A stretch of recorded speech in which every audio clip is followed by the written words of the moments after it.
සුබ දවසක් වේවා කියලා ප්‍රාර්ථනා කරනවා හැමෝටම. බිට්කොයින් chart එකේ අපිට මුණ ගැහෙන කරුණු කිහිපයක් පැහැදිලි කරලා දෙන්න අදහස් කළා. ඉතින් ඇත්තටම කලින් දවසේ අපිට ස්කාල්පින් පොසිෂන් කිහිපයකටම එන්ටර් වෙලා ප්‍රොෆිට් ගන්න අවස්ථාවක් තිබ්බා. අපි බිට්කොයින් chart එක ගැන උදේ කතා කරනකොට කතා කළා මෙතන ට්‍රයැන්ගල් පැටර්න් එකක් හැදෙනවා කියලා. ඒක බ්‍රේක් වෙන පැත්තට අපිට පොසිෂන් එකකට එන්ටර් වෙන්න අවස්ථාවක් තියෙනවා කියලා. ඉතින් මෙතනදී කවුරු හරි කෙනෙක් එන්ටර් වුණා නම් ඒත් ප්‍රොෆිට් ගන්න අවස්ථාවක් තිබ්බා. ඊට පස්සේ රීටෙස්ට් එක සම්බන්ධිනුත් අපි chart එකක් ෂෙයා කළා මේ උඩ ට්‍රෙන්ඩ් ලයින් එක මොනිටර් කරගෙන ඉන්න කියලා. එතකොට එතනදී එන්ටර් වුණා නම් ඒත් හොඳ ප්‍රොෆිට් ප්‍රමාණයක් ගන්න අවස්ථාවක් තිබ්බා. ඉතින් ඊට අමතරව අපි ඇත්තටම මෙතන තව වෙජ් පැටර්න් එකකුත් ෂෙයා කළා. කියන්නේ රයිසිං වෙජ් එකක් හැදෙන ස්වභාවයක් තිබ්බා chart එකේ. එතකොට ඒක බ්‍රේක් වෙනකොටත් කෙනෙකුට ෂෝට් පොසිෂන් එකකට එන්න වෙලා ප්‍රොෆිට් ගන්න අවස්ථාවක් තිබ්බා. එතකොට ඔය පැටර්න් සම්බන්ධයෙන් අවධානයෙන් හිටියොත් එහෙම ඊට පස්සේ රිස්ක් එක හරියට මැනේජ් කරගන්න පුළුවන් නම් ඒ කියන්නේ රිස්ක් එක මැනේජ් කරගන්න පුළුවන් කියන්නේ දැන් අපිට පේනවා මෙතනදී බ්‍රේක් වෙලා ඊට පස්සේ රීට්‍රේස්මන්ට් එකක් එනවා. ඉතින් අපි අර RSI2 එක වගේ පාවිච්චි කරලා මේ වගේ අවස්ථාවල අපිට එන්ටර් වෙන්න පුළුවන්කමක් තියෙනවා. ඉතින් මේ හැම අවස්ථාවකම රිස්ක් එකක් තියෙනවා. අපි දැකලා තියෙනවා කලින් සමහර අවස්ථාවල ඔහොම උඩට බ්‍රේක් වෙලා ඊට පස්සේ ඒක ෆේක් අවුට් එකක් හැටියට වැඩ කරලා යටට වැටෙනවා. එතකොට ඒක නිසා අපි කරන්නේ එන්ටර් වෙනකොට මේ කියන්නේ මම ස්කාල්ප් ට්‍රේඩ් වලට එන්ටර් වෙනකොටම කරන්නේ ලිමිට් ඕඩ් එකක් දානවා නම් ලිමිට් ඕඩ් එකත් එක්කම ස්ටොප් ලොස් එක දාගන්නවා. එහෙම කරන්න පුළුවන් බයිනෑන්ස් වල. ඊට පස්සේ එහෙම නැත්නම් මාකට් ඕඩර් එකකින් එන්ටර් වෙනවා නම් මාකට් ඕඩර් එක එක්සිකියුට් වෙච්ච ගමන් පොසිෂන් එක ඕපන් වුණාම එතකොටම ස්ටොප් ලොස් එකක් දාගන්නවා සුදුසු තැනකින් රිස්ක් එක දරා ගන්න පුළුවන් තැනකින්. එතකොට කිසි ගැටලුවක් වෙන්නේ නැහැ. දැන් උදාහරණයක් හැටියට අපිට පේනවා මෙතන කිසිම රීට්‍රේස්මන්ට් එකක් එන්නේ නැතුව මාකට් එක ඩ්‍රොප් වුණා. එතකොට එහෙම අවස්ථාවල ස්කාල්ප් කරනවා නම් කෙනෙකුට හරියටම බ්‍රේක් වෙනකොටම එන්ටර් වෙලා ස්ටොප් ලොස් එක දාගන්න පුළුවන්. ඉතින් ස්ටොප් ලොස් එක හිට් වෙයි කියලා බයට සමහර කට්ටිය එන්ටර් වෙන්නේ නැහැ. එතකොට රිස්ක් එකකුත් නැහැ, රිවෝඩ් එකකුත් නැහැ. ඒක තමයි ට්‍රේඩින් වල ස්වභාවය. එතකොට ස්ටොප් ලොස් එක හිට් වුණාට ස්ටොප් ලොස් එක Tamanට රිස්ක් එක දරා ගන්න පුළුවන් මට්ටමකින් දාගෙන එන්ටර් වෙනවා නම් එතකොට එයාට රිස්ක් එකක් තියෙනවා, නමුත් රිවෝඩ් එකකුත් තියෙනවා. ඉතින් ඒක නිසා අපිට මේ වගේ විශේෂයෙන් රේන්ජ් එකක ට්‍රේඩ් වෙනකොට බොලින්ජර් බෑන්ඩ් ස්ට්‍රැටජි වගේ දේවල් පාවිච්චි කරලත් පුළුවන් ට්‍රේඩ් වලට එන්ටර් වෙන්න. ඊට පස්සේ අර වගේ පොඩි ටයිම් ෆ්‍රේම් වල පැටර්න්ස් පාවිච්චි කරලත් අපිට පුළුවන්කමක් තියෙනවා ට්‍රේඩ් කරන්න ස්කාල්පින් ට්‍රේඩ්. ඉතින් ඒක නිසා මේ කරුණු සම්බන්ධයෙන් අවධානයෙන් ඉන්න. අපේ ටෙලිග්‍රෑම් channel එකට channel එකේ මම ගොඩක් වෙලාවට අප්ඩේට් කරනවා ඇක්ටිව් හිටියොත් එහෙම. එතකොට ඒවා සිග්නල් එකක් හැටියට නෙමෙයි අප්ඩේට් කරන්නේ. මම කලිනුත් කියලා තියෙනවා. ඒ කියන්නේ ටෙක්නිකල් සම්බන්ධයෙන් දැනුමක් තියෙන තමන්ගේ රිස්ක් එක තමන්ට මැනේජ් කරගන්න පුළුවන් කෙනෙකුට ට්‍රේඩ් කරන්න. ඉතින් අපිට ටෙක්නිකල් ඇනලයිසිස් සම්බන්ධයෙන් ගොඩ කාරණා අපි කියලා දීලා තියෙනවා ට්‍රේඩ් කරන හැටි සම්බන්ධයෙන්. ඉතින් අපිට පේනවා මේ වෙජ් එකේ උඩ ට්‍රෙන්ඩ් ලයින් එකෙන් දැනට පොඩි රිජෙක්ෂන් එකක් එනවා. ඉතින් ওই කිට්ටුවෙන්ම තමයි බිට්කොයින් වල අපි එක්ස්පොනෙන්ෂල් මූවිං ඇවරේජ් ඇඩ් කරගත්තොත් එහෙම එතකොට අපිට පේනවා පැය chart එක වගේ අපි දාගත්තාම පැය chart එකේ 50 එක ඊට පස්සේ පැය 4 එකේ අපිට පේනවා 21 exponential සහ 20 simple සේරම ඔය කිට්ටුවෙන් තියෙන. ඉතින් ඒක නිසා යම් resistance එකක් දැනට ඇවිල්ලා තියෙනවා. එතකොට දැනට මට හරියට මේ කියන්නේ මේකේ අඳුර ගන්න පුළුවන් pattern එකක් පේන්නේ නැහැ. මෙතන නිකන් W වගේ formation එකක් තිබ්බට අපිට පේනවා ඒකේ neckline එක break කරලා ආපහු සැරයක් ටිකක් යටට retrace වෙනවා උඩ තියෙන trend line මේ moving averages නිසා. එතකොට කොහොම නමුත් අපිට විශේෂයෙන් බිට්කොයින් chart එකේ මොනිටර් කරගෙන ඉන්න තියෙන්නේ දැනට 36500න් වගේ තියෙන resistance එක සහ ඊට පස්සේ 34200න් වගේ තියෙන support level එක. එතකොට ඔය අතර බිට්කොයින් තව ටිකක් consolidate වෙන්න ඉඩ කඩක් තියෙනවා. ඉතින් අද විශේෂයෙන් සඳුදා නිසා හවස ස්ටොක් මාකට් ඕපන් වෙනවා. එතකොට මාකට් එක රියැක්ට් කරන ආකාරයත් එක්ක බිට්කොයින් වැඩ කරන්න ඉඩ කඩක් තියෙනවා. ඉතින් ඒ සම්බන්ධයෙන් අපි අවධානයෙන් ඉන්න ඕනේ. විශේෂයෙන් CME futures chart එකත් අපිට පේනවා දැනට ට්‍රේඩ් වෙනවා. එතකොට අර ගැප් එක සම්බන්ධයෙන් අපි විශේෂයෙන් අවධානයෙන් ඉන්න ඕනේ. ඉතින් බැරි වෙලාවත් 35000 ලෙවල් එක ලොස් වුණොත් එහෙම එතකොට ගොඩක් වෙලාවට මේ ගැප් එක ෆිල් වෙන්න ඉඩ කඩක් තියෙනවා. එතකොට අපිට ওই ලෙවල් සම්බන්ධයෙන් මොනිටර් කරගෙන හිටියොත් සමහරවිට හොඳ ලොන්ග් පොසිෂන්ස් වලට එන්ටර් වෙන්න අවස්ථාවක් තියෙයි. ඔය ලෙවල් එකෙන් හෝල්ඩ් වුණොත් එහෙම. ඒ කියන්නේ මේ ගැප් එක ෆිල් වුණාට පස්සේ එතකොට එහෙම කියලා ඕඩර්ස් දාගෙන ඉන්න එපා. හරියට බොටමින් කන්ස්ට්‍රක්ෂන් එකක් හැදෙනවද? ඒ කියන්නේ පොඩි ටයිම් ෆ්‍රේම් වල හරිය W පැටර්න් හැදෙනවද? ඩයිවර්ජන්ස් හැදෙනවද වගේ දේවල් අපිට මොනිටර් කරගෙන ඉන්න පුළුවන්. ඉතින් කලින් දවසේ ගත්තාම බිට්කොයින් ටිකක් හරි අප් වෙන්න එක හේතුවක් උනේ ඇත්තටම පැය chart එකේ සහ ඊට පස්සේ විශේෂයෙන් පැය chart එකේ බුලිෂ් ඩයිවර්ජන්ස් තියෙනවා අපි දැක්කා. ඉතින් අපි ඒ සම්බන්ධයෙන් කලින්ම කතා කළා. ඉතින් RSI එකේ අපිට ක්ලියර් ඩයිවර්ජන්ස් එකක් කියන්නේ RSI වල ඩයිවර්ජන්ස් එකක් පැහැදිලිව තියෙනවා මෙතන. ඉතින් ඊට වැඩිය අපිට පැහැදිලි ඩයිවර්ජන්ස් එකක් MACD හිස්ටෝග්‍රෑම් එකේ පැහැදිලිව පේනවා. ඉතින් ඒ කාරණයත් එක තමයි බිට්කොයින් ටිකක් කොන්සොලිඩේට් උනේ ওই ලෙවල් එකේ. එතකොට අද දැනට තියෙන ලෙවල් වලින් ලෝන් කරනවා නම් ටිකක් පරිස්සම් වෙන්න. මොකද අර ගැප් එක ෆිල් කරන්න සමහරලාට එන්න ඉඩ කඩක් තියෙනවා අඩුම තරමින් මේ සතිය ඇතුළත. ඉතින් ওই කාරණා ටිකත් අපිට පාවිච්චි කරන්න පුළුවන් වෙයි ට්‍රේඩ් කරනකොට. ඊට පස්සේ විශේෂයෙන් මට පෙන්නලා දෙන්න කාරණයක් තියෙනවා. එතකොට අපි අර ඕල්ඩ් කොයින් සම්බන්ධයෙන් කතා කරනකොට කතා කරා ගොඩක් ඕල්ඩ් කොයින් දැනට 80%ක් 90ක් ඩම්ප් වෙලා තියෙන්නේ. ඊට පස්සේ දවස් 257ක් වගේ ගිහිල්ලා තියෙනවා කියලා. ඉතින් අපි කිව්වා දවස් 360 ගානකට 350 ගානකින් තමයි කලින් අවස්ථාවල මාකට් එකේ බොටම් එක හම්බෙලා තියෙන්නේ. එතකොට ඒ කියන්නේ තව දවස් 100ක් විතර වගේ තියෙනවා. මම කිව්වා ඒක නිසා මාස 3ක් වගේ ඇතුළත ගොඩක් වෙලාවට බොටම් එකක් හැදෙන්න පුළුවන් කියලා. ඉතින් එතකොට ඒ කාලය ඇතුළත අපිට DCA කරන්න අවස්ථාවක් තියෙන්න පුළුවන් කියලා. එතකොට මාස 3ක් 4ක් වගේ DCA කරන්න වෙන නිසා අපි DCA ප්ලෑන් එකක් ඇතුව තමයි DCA කරන්න ඕනේ. ඒ කියන්නේ තියෙන සේරම දැන් මෙතනදි ගන්න කියලා මම කීයටවත් කිව්වේ නැහැ. මොකද අපිට බොටම් එක මේකයි කියලා හරියටම නිගමනයක් කරන්න බැරි නිසා අපි ඊට පස්සේ කතා කරා කැපිචුලේෂන් ඉවෙන්ට් එකකට පස්සේ තමයි ගොඩක් වෙලාවට බොටම් එකක් හැදෙන්නේ කියන කාරණේ.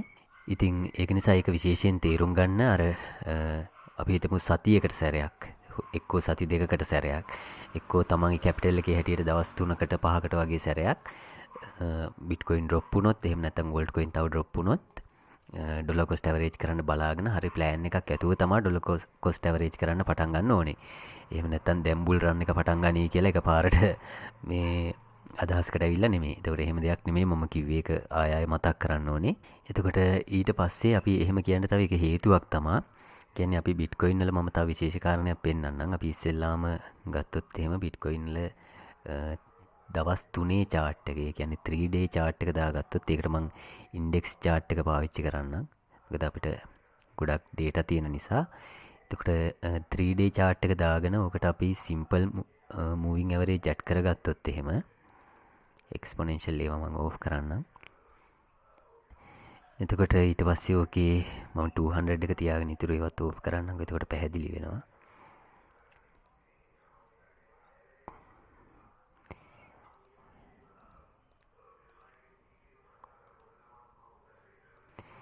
එතකොට අපිට පේනවා දැනට 3D chart එකේ 200 එක තමා හරියටම වගේ හෝල් කරගෙන ඉන්නේ. ඉතින් ඇත්තටම ඔය 35000 වගේ ලෙවල් එකට කන්ෆ්ලුවන්සස් ගොඩක් තියෙනවා. මම මේ සම්බන්ධයෙන් කලිනුත් කතා කරා. එතකොට අපිට පේනවා 200 එක තමා හෝල් කරන් ඉන්නේ. ඉතින් අපි ආපස්සට ගිහිල්ලා බැලුවොත් එහෙම 200 එක කොහොමද වැඩ කරලා තියෙන්නේ කියලා කලින් අවස්ථාවල අපි log chart එක දාගමුකෝ. එතකොට ඉක්මනට හොයාගන්න පුළුවන් වෙයි. එතකොට අපිට පේනවා 200 එකෙන් මෙතන සපෝට් හම්බෙලා තමයි දිගටම අප් වෙලා තියෙන්නේ. එතකොට 200 එක අපිට පේනවා මෙතනදී ලොස් වෙනවා. ලොස් වෙලා උඩට යනකොට අපිට පේනවා රිජෙක්ට් වෙලා තියෙනවා 3 day chart එකේ. එතකොට අපි මෙතන ඉඳන් කොච්චර ඩම්ප් වෙලා තියෙනවද කියලා බැලුවොත් 155ක් ඩම්ප් වෙලා තියෙනවා 200 එක ලොස් වුණාට පස්සේ. එතකොට ඒ වෙනකොට බිට්කොයින් මෙතන টොප් එකේ ඉඳන් ගත්තාම 100ට හරියටම 60ක් 68ක් වගේ ඩම්ප් වෙලා තිබිලා තියෙනවා. එතකොට 168ක් විතර ඩම්ප් වෙලා තියෙනකොටත් තමයි මේ කරෙක්ෂන් එක සිද්ධ වෙන්නේ. එතකොට මේ ලෙවල් එකේ ඉඳන් 150ක් වගේ. ඉතින් අපිට පේනවා ඒ කරෙක්ෂන් එක කෙටි කාලයක් ඇතුළත සිද්ධ වෙනවා. ඒකයි මම කිව්වේ කෙටි කාලයක් ඇතුළත බොටම් එකේ එන්න පුළුවන් කියලා. හරියටම දවස් 36ක් වගේ ඇතුළත නෑ මාස දෙකක් වගේ කාලයක් ඇතුළත දෙකක් නෙවෙයි 3ක් වගේ සෝරි මාස 3ක් වගේ කාලයක් ඇතුළත හරියටම සිද්ධ වෙනවා. මොකද මේක 3 day chart එකනේ. මාස 3ක් වගේ කාලයක් ඇතුළත ඊට පස්සේ අපිට පේනවා මෙතන යටට බ්‍රේක් වුණාට අපව සැරයක් උඩට ගිහිල්ලා ක්ලෝස් වෙනවා. ඊට පස්සේ මේකෙන් සපෝට් හම්බෙලා දිගටම අප් වෙනවා. ඊට පස්සේ අපිට පේනවා මෙතනත් ඒ කියන්නේ මේ අර 2017 මාකට් එක টොප් වෙනකොට අපිට පේනවා මෙතන ඉඳන් මේ ලෙවල් එකට 168ක් වගේ ඩම්ප් වෙලා තියෙනකොට තමයි මේ මූවිං ඇවරේජ් එක හම්බෙන්නේ. ඊට පස්සේ ඒක ලොස් වෙනවා. ලොස් වුණාම ෆ්ලෑෂ් ක්‍රෑෂ් එකක්. ඒ කියන්නේ ඉක්මනට වැඩි කාලයක් යන්න කලින් ඇති වෙන ක්‍රෑෂ් එකක් ඇති වෙනවා. හරියටම 150ක් මෙතනත් ඩම්ප් වෙනවා. අපි දැක්ක අතනත් 155ක් වගේ මෙතනත් හරියටම 150ක් ඩම්ප් වෙනවා. එතකොට ඒ ඩම්ප් එකත් අපිට පේනවා බොටම් එකක් හම්බෙන්න වැඩි කාලයක් යන්නේ නැහැ. ඊටාම කෙටි කාලයක් ඇතුළත. ඒ කියන්නේ උපරිම මාස 2-3ක් වගේ ඇතුළත මෙතන නම් ගත්තාම මෙතන ගමු කොච්චර කාලයක්ද කියලා හරියටම. මෙතන දවස් 63යි. ඒ කියන්නේ මාස 2යි.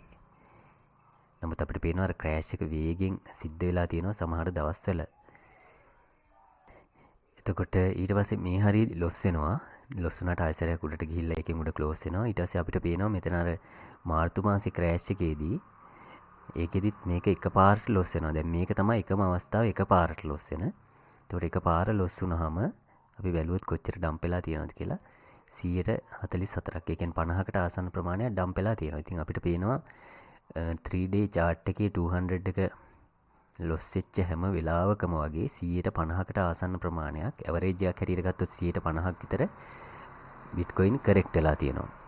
එතකොට ඕක එක කාරණයක් අපි මතක තියාගන්න ඕනේ. ඉතින් දැනට ගත්තාම අපිට පේනවා 200 එක යන්තම් හෝල් කරගෙන ඉන්නවා. ඔය හරියෙන් බැරිලාත් ඕක ලොස් වුණොත් එහෙම කෙටි කාලයක් ඇතුළත අර කැපිචුලේෂන් ඉවෙන්ට් එක කියන එක සිද්ධ වෙන්න පුළුවන්. එතකොට අපි ගත්තොත් එහෙම දැනට බිට්කොයින් උඩින් ඉඳන් මෙතෙන්ට කොච්චර ඩම්ප් වෙලා තියෙනවද කියලා ගත්තොත් එහෙම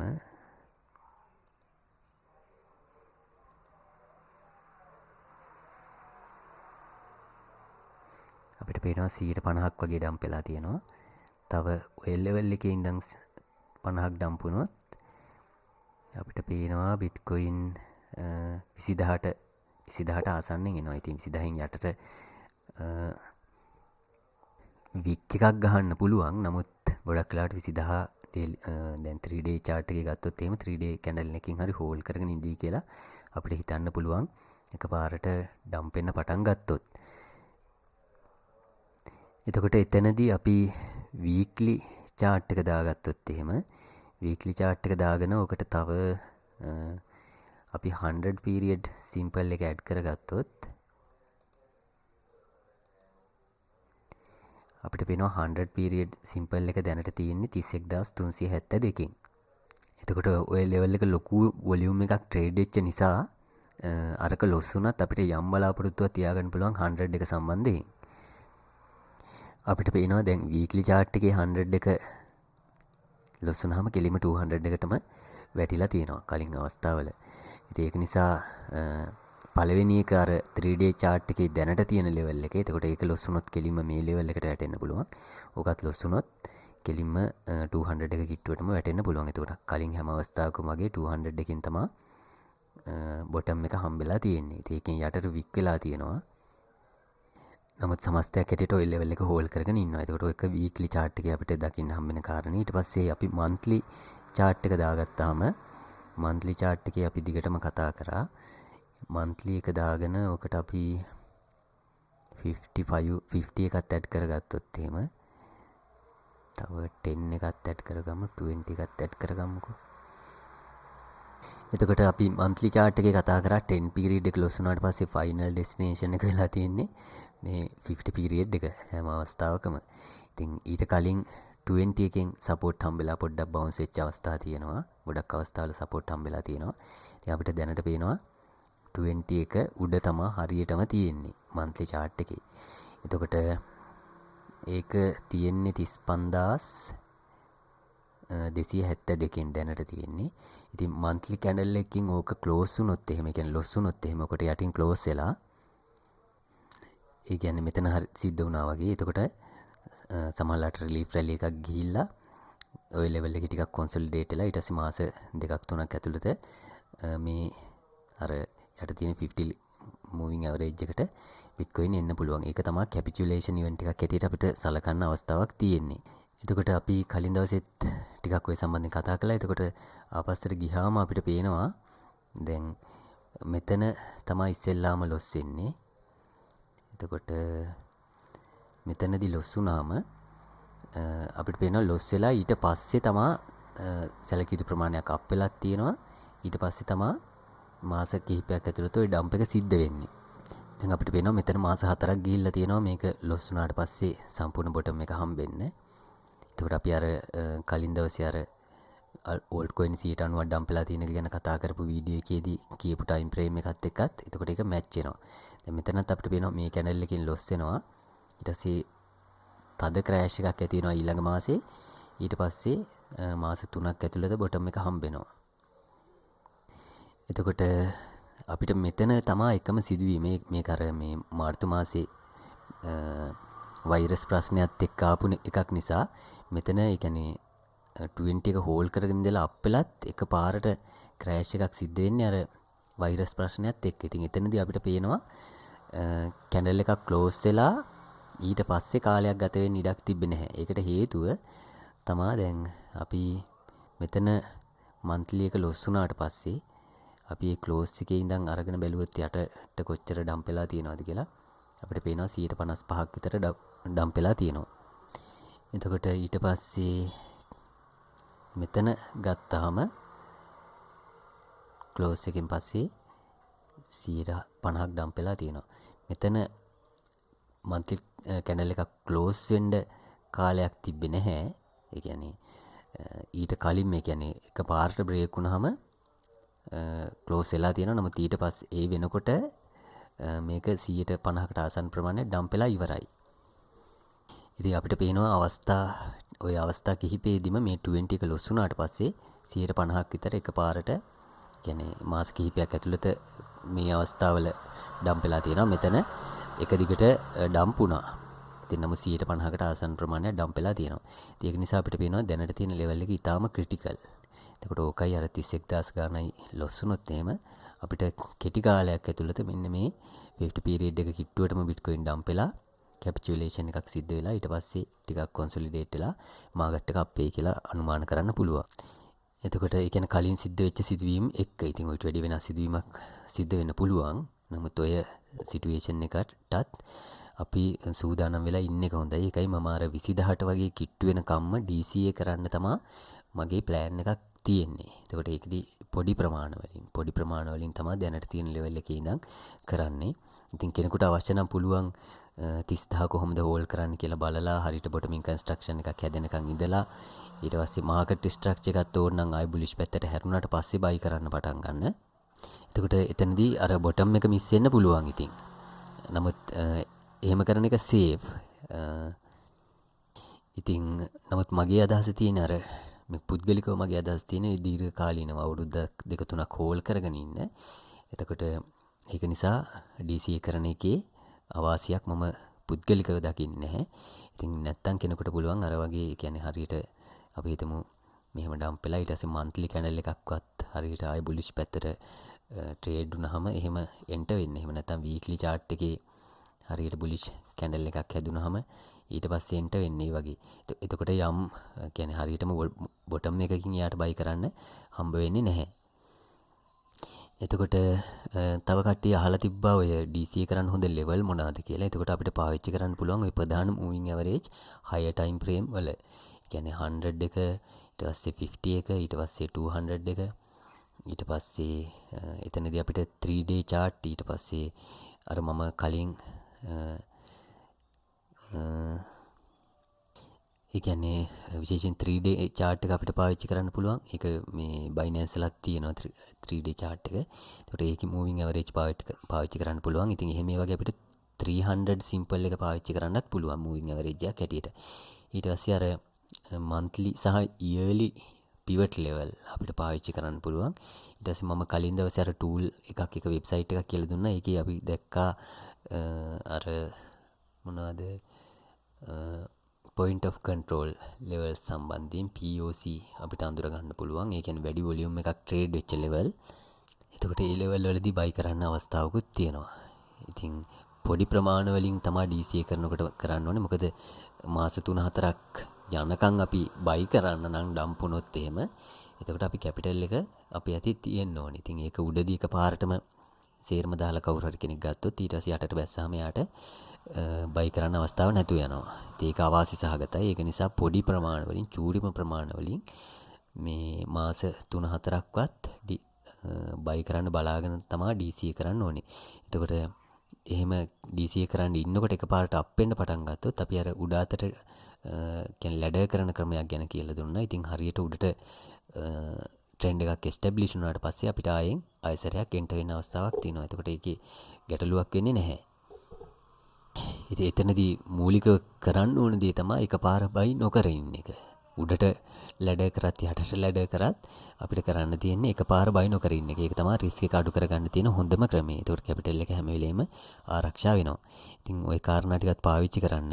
එතකොට අර කාරණේ විශේෂයෙන් මතක තියාගෙන ඉන්න. ඒ කියන්නේ ගොඩක්ම ක්‍රිටිකල් මූවිං ඇවරේජ් කිහිපයක් උඩ දැනට තියෙන්නේ. ඊට පස්සේ අපි අර ලොගරිතමික් growth curve එක දාගත්තොත් ඒකත් ওই කිට්ටුවෙම තියෙනවා. ඉතින් ඇත්තටම හරියටම ඔතනම වගේ තියෙනවා. ඒක නිසා කන්ෆ්ලුවන්ස් ගොඩක් තියෙන ඒරියා එකක්. ඊට පස්සේ තව කාරණයක් තමයි ඇත්තටම මෙතන දැන් අපි ඒකට Bitcoin Binance chart එක දාගමු. මෙතන තියෙන මේ ඕඩර් බ්ලොක් එක ගත්තොත් එහෙම ඩේලි chart එකේ උකට යටින් ලික්විඩිටි තියෙන්න පුළුවන් ගොඩක්.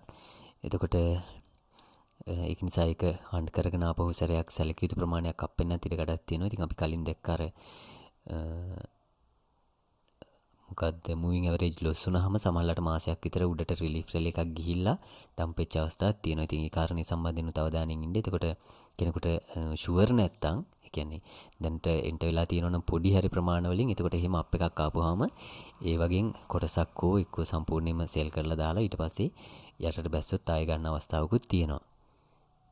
ඉතින් ඒ සේරම තමන්ගේ පුද්ගලිකව අපි ට්‍රේඩින් ප්ලෑන් එකක් හරියට හදාගෙන ට්‍රේඩ් කරන එකත් එක්ක තීරණය වෙනවා. ඉතින් හැම වෙලෙම ප්ලෑන් එකකට ට්‍රේඩ් කරන්න ලොන්ග් ටර්ම් ඉන්වෙස්ට් කරත් එහෙම නැත්නම් ෂෝට් ටර්ම් ට්‍රේඩ් කරන්න ගියත් හරියට මෙතනදී බයි කරනවා. ඊට පස්සේ මේක තමයි ස්ටොප් ලොස් එක. මේවා තමයි ටාගට්ස් කියලා හරියට ප්ලෑන් කරගෙන ට්‍රේඩ් කරපුවාම කිසිම ගැටලුවක් වෙන්නේ නැහැ. ඉතින් විශේෂයෙන් මට අර මූවිං ඇවරේජ් ටික සම්බන්ධයෙන් පෙන්වන්න තිබ්බ කොයි වගේ තැනකද බිට්කොයින් තියෙන්නේ කියන එක. ඒ මූවිං ඇවරේජ් සම්බන්ධයෙන් විශේෂයෙන් මොනිටර් කරගෙන ඉන්නේ. එතකොට අපිට ඒ අනුව කටයුතු කරන්න අවස්ථාවක් තියෙනවා. ওই කාරණා ටික තමයි මතක් කරන්න අවශ්‍ය වුණේ. පරිස්සමින් ට්‍රේඩ් කරන්න කියලා ඉල්ලා සිටිනවා. සුබ දවසක් වේවා කියලා ප්‍රාර්ථනා කරනවා හැමෝටම.